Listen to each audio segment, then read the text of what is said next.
డ్రామాకు full stop పడింది. ప్రభుత్వ ఏర్పాటుకు విజయ్ కు లైన్ క్లియర్ అయింది. గవర్నర్ రాజేంద్ర ఆర్లేకర్ ను కలిసిన విజయ్ మద్దతు లేఖలను అందించగా ఆయన అనుమతి ఇచ్చారు. దీంతో టీవీకే శ్రేణులు సంబరాల్లో మునిగిపోయాయి. మరోవైపు రేపు ఉదయం 11 గంటలకు సీఎంగా విజయ్ ప్రమాణ స్వీకారం చేయనున్నారు. చెన్నై సెంట్రల్లోని నెహ్రూ ఇండోర్ స్టేడియంలో ఈ ప్రమాణ స్వీకార కార్యక్రమం ఉండనుంది. ఇక మంత్రులు సోమవారం బాధ్యతలు తీసుకోనున్నారు. ఇక లోక్ భవన్ నుంచి నేరుగా సిపిఎం ఆఫీస్కు వెళ్లారు విజయ్. తమకు మద్దతు ఇచ్చినందుకు కృతజ్ఞతలు తెలిపారు. ఇక 4 రోజులుగా నడుస్తున్న హై డ్రామాకు తెరదించుతూ ఇవాళ వామపక్షాలు వీసీకే పార్టీలు విజయ్కు మద్దతు ఇచ్చేందుకు ముందుకు వచ్చాయి. ఇప్పటికే కాంగ్రెస్ మద్దతు ఇవ్వగా సిపిఐ సిపిఎంతో పాటు వీసీకే కూడా విజయ్ వెంట నడిచేందుకు ఓకే చెప్పేశాయి. దీంతో ప్రభుత్వ ఏర్పాటుకు కావలసిన 118 ఎమ్మెల్యేల మద్దతు విజయ్కు లభించింది. ప్రభుత్వ ఏర్పాటుకు లైన్ క్లియర్ అయింది. విజయ్ పార్టీ సొంతంగా 108 సీట్లు విజయం సాధించింది. అయితే ప్రభుత్వ ఏర్పాటుకు 118 సీట్లు అవసరం. ఇందులోనూ విజయ్ 2 చోట్ల విజయం సాధించడంతో టీవీకే సంఖ్యాబలం 107కు మారింది. ఈ లెక్కన ప్రభుత్వం ఏర్పాటు చేయాలంటే టీవీకేకు మరో 11 సీట్లు అవసరమయ్యాయి.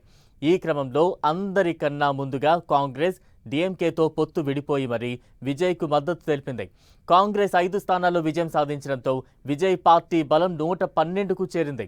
అయినా ప్రభుత్వ ఏర్పాటుకు మరో 6 స్థానాలు కావాల్సి వచ్చింది. ఈ సమయంలో తమిళనాడు పాలిటిక్స్ హై డ్రామాను తలపించాయి.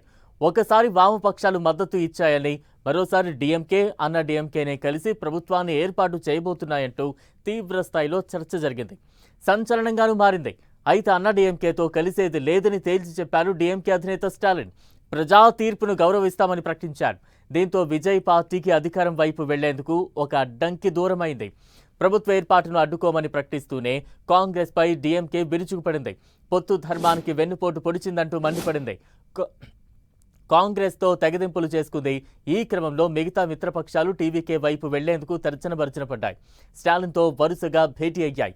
వారికి మాత్రం స్టాలిన్ స్వేచ్ఛాయుత వాతావరణాన్ని కల్పించారు. ప్రభుత్వ ఏర్పాటుకు విజయ్కు మద్దతు ఇచ్చే విషయంలో స్వేచ్ఛగా వ్యవహరించే అవకాశాన్ని ఇచ్చారు. దీంతో వామపక్షాలు వేర్వేరుగా సమావేశమై విజయ్కి మద్దతు ఇచ్చే విషయంలో చర్చించాయి. చివరకు ప్రభుత్వ ఏర్పాటుకు మద్దతు ఇస్తున్నట్లు ప్రకటించాయి.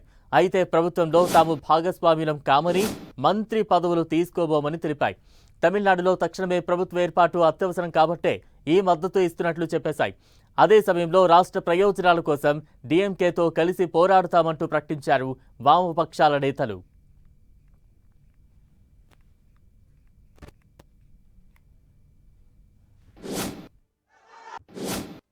ஏற்கனவே தனிப்பெரும் கட்சி என்கிற முறையில் முறையாக தமிழக வெற்றி கழகத்தை ஆட்சி அமைப்பதற்கு மாநில ஆளுநர் அனுமதித்திருக்க வேண்டும்.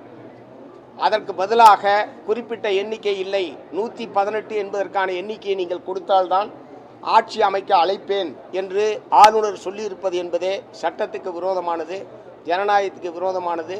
இதன் மூலமாக தமிழக வெற்றி கழகம் ஆட்சி அமைப்பதை தடுக்கக்கூடிய நடவடிக்கையில் தமிழக ஆளுநர் அவர்கள் ஈடுபட்டிருக்கிறார்கள். இந்த நோக்கத்தை முறியடிக்க வேண்டும் என்கிற நோக்கத்தோடு தமிழக வெற்றி கழகம் ஆட்சி அமைப்பதற்கு இந்திய கம்யூனிஸ்ட் கட்சியும் மார்க்சிஸ்ட் கம்யூனிஸ்ட் கட்சியும் ஆதரவு அளிப்பது என்று நாங்கள் தீர்மானித்திருக்கிறோம். அதே நேரத்தில் அமைச்சரவையில் பங்கேற்க மாட்டோம்.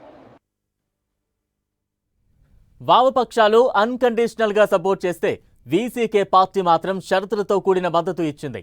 విజయ్ పెరంబూర్, తిరుచి ఈస్ట్లో గెలిచారు. ఇందులో తిరుచి ఈస్ట్ సీటు నుంచి రాజీనామా చేసి వీసీకే అధినేత తిరుమావలవన్కు కేటాయించాలని కండిషన్ పెట్టింది. ఆయన గెలుపునకు సహకరించాలని కోరింది. అలాగే ప్రభుత్వంలో భాగస్వామిని చేయాలని కూడా అడిగింది. ఒక మంత్రి పదవి ఇవ్వాలని షరతు పెట్టింది. దీనికి టీవీకే ఓకే చెప్పినట్టు తెలుస్తోంది. మరోవైపు కాంగ్రెస్కు 2 మంత్రి పదవులు దక్కనున్నట్టు సమాచారం. ఇలా మొత్తానికి 4 రోజుల హై డ్రామాకు తెరపడినట్లయింది.